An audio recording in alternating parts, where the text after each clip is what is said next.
L'histoire de Bilal ibn Rabah. L'appel à la liberté et à la foi.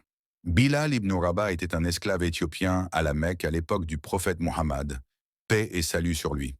Son maître, un homme appelé Umayya ibn Khalaf, était l'un des chefs les plus farouches de Quraysh et opposant à l'islam. Lorsqu'il apprit que Bilal s'était converti à l'islam, il devint furieux et entreprit de le torturer de manière inhumaine. Bilal fut traîné sur les pierres brûlantes du désert sous le soleil brûlant, avec une lourde pierre sur la poitrine pour l'écraser.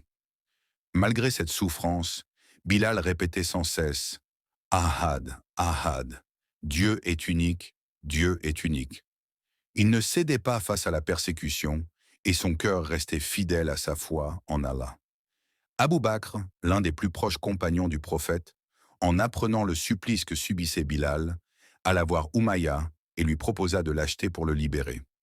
Umayya accepta et Abu Bakr affranchit immédiatement Bilal. Dès lors, Bilal devint l'un des premiers musulmans libres.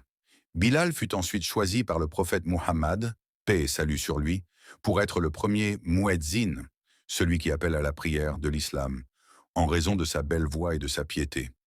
Il fut celui qui, pour la première fois dans l'histoire, appela les croyants à la prière en prononçant les paroles de l'Adhan, appel à la prière. Cette histoire est inspirante car elle incarne la force de la foi et la résilience face à l'oppression.